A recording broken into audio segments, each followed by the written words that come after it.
Shalom, selamat pagi jemaat sekalian yang dikasihi Tuhan Yesus. Kita berjumpa kembali dalam Sapaan Pagi edisi hari Rabu tanggal 18 Mei 2022. Mari jemaat sekalian kita awali hari ini dengan doa.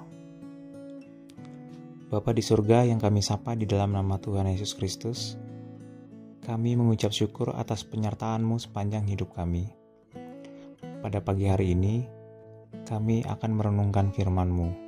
Berkatilah kami agar kiranya firman-Mu dapat menjadi kekuatan dalam menjalani kehidupan kami setiap hari.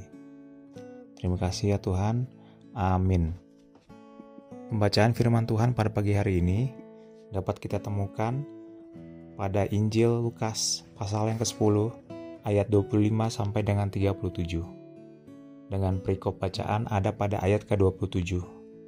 Yaitu, kasihilah Tuhan Allahmu dengan segenap hatimu, dan dengan segenap jiwamu, dan dengan segenap kekuatanmu, dan dengan segenap akal bunimu, dan kasihilah sesama manusia seperti dirimu sendiri. Jemaat yang dikasihi Tuhan, tema pembacaan kita pada pagi hari ini adalah Kukasihi walau tak kukenal. Berkenankah Anda menolong seseorang yang Anda tidak kenal saat orang itu mengalami kecelakaan dan itu terjadi tepat di depan saudara? Jika ya, lalu bersediakah Anda menolongnya sampai sembuh dengan menggunakan biaya yang bersumber dari Anda? Yesus menyampaikan perumpamaan dengan 3 tokoh yang berbeda, yaitu seorang imam, seorang Lewi, dan seorang Samaria. Dari ketiga sikap yang ditunjukkan dalam perumpamaan itu, hanya orang Samaria yang disebut Yesus yang paham sesamanya manusia. Kenapa? Karena orang Samaria yang menunjukkan belas kasihan yang dibuktikan terhadap orang yang tidak dikenalnya. Orang Samaria menunjukkan belas kasihan dengan mengabaikan kepentingannya yang harus diselesaikan saat itu, hingga melakukan dengan maksimal pertolongannya, dengan meninggalkan 2 dinar kepada pemilik penginapan, bahkan bersedia mengganti kekurangannya. Lalu bagaimana dengan sikap kita? Mampukah kita mengasihi orang yang bukan bagian dari diri dan keluarga kita? Mungkin kita seringkali menolak dengan berbagai alasan yang tak perlu, sehingga kita mengabaikan yang paling perlu. Namun perlu kita pahami bahwa iman kepada Kristus membuat kasih kita tidak bergantung kepada keadaan di luar kita, tetapi kepada keputusan dalam diri kita. Pilihan untuk menyatakan kepedulian terhadap orang lain ada di tangan kita.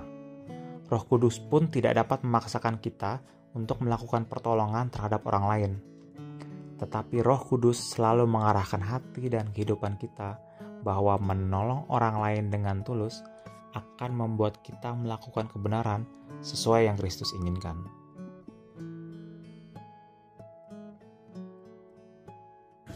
Jemaat yang berbahagia, mari kita satu dalam doa. Kita berdoa. Di pagi hari yang indah ini Tuhan, kami kembali bersyukur kepadamu untuk segala yang Tuhan nyatakan bagi kami. Terima kasih istirahat malam yang Tuhan izinkan. Terima kasih atas kesempatan menjumpai hari baru, kehidupan baru. Terlebih Tuhan, kami disambut firman-Mu yang mengatakan, kukasihi walau tak kukenal. Ini sesuatu yang tidak lazim dalam kehidupan duniawi. Yang lazim kami mengasihi orang yang kami kenal, bahkan orang yang kami harap akan kembali mengasihi kami. Tetapi firman-Mu ini mengajar kami, dan Kristus sudah melakukannya. Karena itu kuatkan kami oleh Roh yang Kudus, bisa menjadi pelaku firman-Mu, dan hidup oleh firman-Mu. Terima kasih Tuhan untuk hamba-Mu yang Kau telah pakai dalam pemberitaan firman. Kuatkan senantiasa dalam hidup, kerja, dan dalam pelayanan. Bapa di surga, kami berulang tahun bersama mereka yang berulang tahun hari ini. Bapak Sarjan Paruasan dan saudara-saudara kami yang tidak tersebutkan namanya dimanapun mereka berada. Terima kasih Tuhan, Engkau membuat mereka menghitung hari-hari hidup yang Tuhan anugerahkan, sehingga beroleh hati yang bijaksana. Begitu juga jika ada warga jemaat yang hari ini adalah ulang tahun pernikahan, berkati rumah tangga mereka kiranya senantiasa ada dan baik di mata Tuhan. Bapa di sorga, semua sukacita jemaat, karena berbagai hal kami syukuri bersama-sama kepadamu. Kami pun berdoa untuk berbagai duka cita pergumulan jemaat-Mu Tuhan, karena berbagai hal membawa anak-anak-Mu berada dalam kondisi bergumul, entah karena ekonomi, entah karena pekerjaan, entah karena sikap-sikap hidup, mungkin anggota keluarga, teman kerja, atau orang-orang yang dijumpainya. Tuhan, tolong kami bergumul di dalam kasih dan kuat kuasa-Mu, sehingga kami dimampukan menghadapi setiap pergumulan, menyelesaikan setiap pergumulan, bahkan semakin dikuatkan setelah menyelesaikan suatu pergumulan hidup. Kami berdoa bersama mereka yang sakit Tuhan. Dimanapun mereka berada, Tuhan hadir, Tuhan menyertai, Tuhan menguatkan iman percaya mereka untuk terus berharap kepadamu. Besar harapan kami bahwa saudara-saudara kami yang berada dalam kelemahan tubuh akan dipulihkan, akan disehatkan kembali. Bapa di sorga, segala kehidupan kami hari ini, aktivitas kami, rencana kami serahkan hanya ke dalam tangan kasih-Mu. Engkau menyertai kami, baik anak-anak, orang muda, orang dewasa, oma opa, siapapun kami sehat sakit, kami kiranya melalui hari ini dengan pertolongan-Mu saja. Ampunkan segala salah dosa kami, ini doa kami di pagi hari ini. Di dalam nama Tuhan Yesus kami berdoa dan mau menjalani setiap bagian hidup kami hari ini. Amin.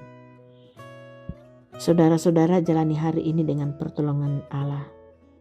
Bahwa damai sejahtera Allah yang melampaui segala akal akan memelihara hati dan pikiranmu dalam Kristus Yesus dengan pertolongan Roh Allah yang kudus.